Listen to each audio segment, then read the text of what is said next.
In section 8.4, we're expanding everything we know about parallelograms onto rhombuses, rectangles, and squares.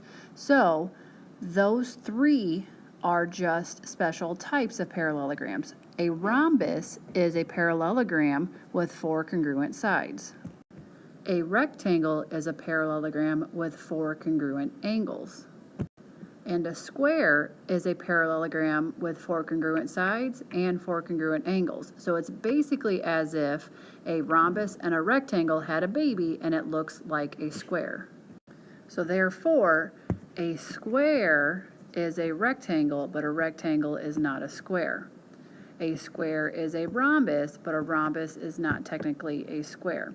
Notice that all three of these, though, have a parallelogram as part of their definition. So therefore, since all three of these are parallelograms, all of the theorems and properties that we learned in the previous two sections about parallelograms apply to these three new types of parallelograms. Again, since all three are parallelograms to begin with. And here's three corollaries. Now remember, a corollary is a theorem that stems directly from an overarching theorem. So these would be corollaries to the theorems based on the parallelograms in the previous sections. So the first one we have is a rhombus corollary.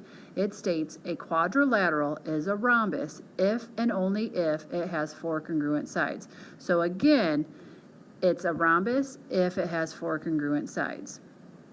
The rectangle corollary says a quadrilateral is a rectangle if and only if it has four right angles, just like we saw on the previous slide.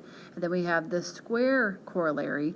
A quadrilateral is a square if and only if it is a rhombus and a rectangle. So again, just like we talked about in the last slide, if it's a rhombus and a rectangle, it's a square. So I like to think of it as if a rhombus and a rectangle had a baby, and that baby would look like a square. Since a rhombus has four congruent sides and a rectangle has four congruent angles, and a square has four congruent sides and four congruent angles. And now let's look at an example. Here's example number 1. It says, for any rectangle ABCD, decide whether the statement is always or sometimes true. Draw a sketch and explain your reasoning. So let's start off by drawing rectangle ABCD. Keep in mind that as you name a rectangle or any figure, you start with one vertex and you have to go in a circle. So A, B, C, D. I've caught kids in the past go A, B, and then skip down to here and put the C and the D, and that would be incorrect. Remember, go in a circle. So for any rectangle A, B, C, D, decide whether the statement is always true. So for part A, it says AB is congruent to CD. When will that happen?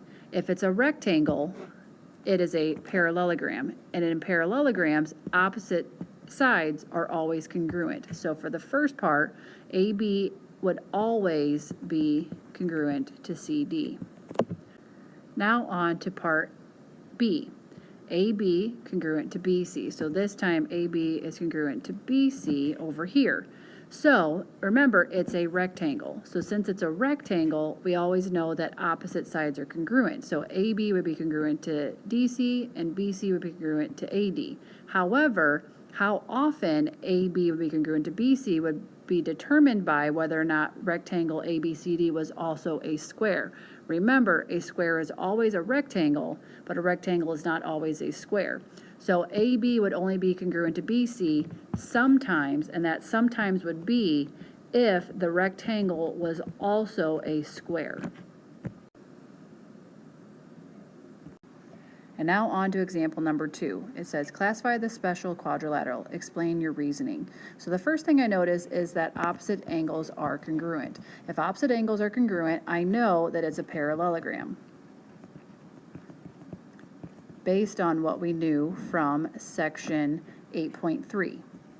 If it's a parallelogram, then I know that opposite sides are congruent. So this side would be congruent to this side, and this side would be congruent to this side. However, we're also given that this side's congruent to this side. So if this side is congruent to this side, then all four sides would be congruent. I would know that all four sides are congruent.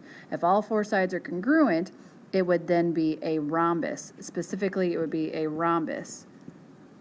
It would not be a square because in order for it to be a square, I'd also have to know that all four angles are congruent, and I'm not given that. So my most specific answer would be a rhombus, since all four sides are congruent. Example number 3. A quadrilateral has 4 congruent sides and 4 congruent angles. Sketch and classify it. So let's first draw the quadrilateral. It says that we have 4 congruent sides and 4 congruent angles. So if all 4 angles are the same, and there's 360 degrees in a quadrilateral, 360 divided by 4 is 90. So if you know that you have 4 congruent angles in a quadrilateral, you can go ahead and assume that all 4 angles are 90 degrees. So it says sketch it, which we did, and classify it. If all 4 sides are congruent, that makes it a rhombus. Since all 4 angles are congruent, that makes it a rectangle. If it's a rhombus and a rectangle at the same time, that means it is a square. So the most specific name that you can name this quadrilateral is a square. And here's 3 new theorems about rhombuses and rectangles. These 3 theorems are very hard to remember, so make sure you have these written down in your notes and you have it somehow indicated that this is the page to refer to when you're taking a quiz or a test over this section. So here's theorem 811. A parallelogram is a rhombus if and only if its diagonals are perpendicular. Remember, if it's if and only if, that means that it is true forwards and backwards. So if I know it's a rhombus, then I know the diagonals are perpendicular. If I know the diagonals are perpendicular, then I know it's a rhombus. Theorem 812. A parallelogram is a rhombus if and only if each diagonal bisects a pair of opposite angles. So again, there's that phrase if and only if, so that means I know it's true forwards and backwards. So if I know it's a rhombus, then I know the diagonals bisect a pair of opposite angles.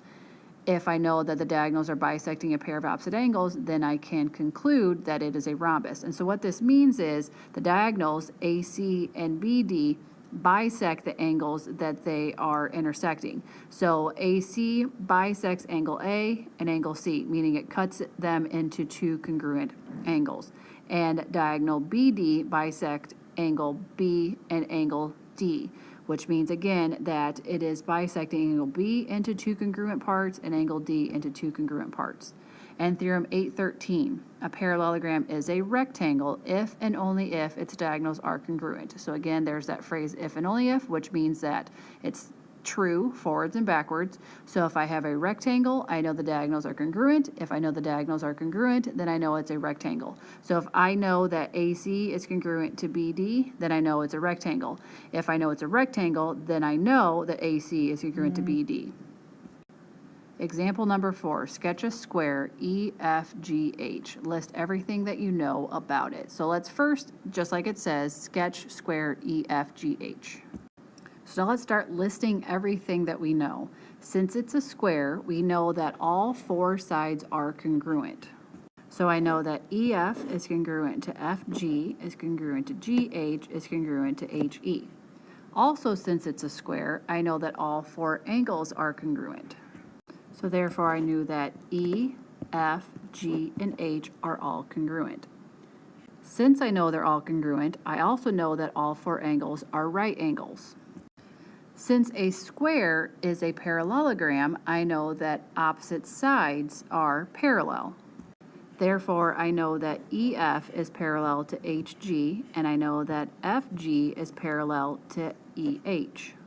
Since a square is a rhombus, I know that its diagonals, EG and FH, are perpendicular to each other. And I also know that they bisect the opposite angles. Therefore, I know that all of these angles would be congruent. So that would mean that this angle is congruent to this angle, which is congruent to this angle, which is congruent to this angle, which is what this statement says right here. And then I also know that this angle right here is congruent to this angle right here, and this angle here, and this angle right there. And again, I know this from the theorems on the previous slide. And the last thing I know is that since a square is a rectangle, I know that the diagonals in a rectangle are congruent. So therefore, I know that EG isn't just perpendicular to FH, but also EG and FH are congruent to each other. So just by knowing that a quadrilateral is a square, these are all the things that I know are true.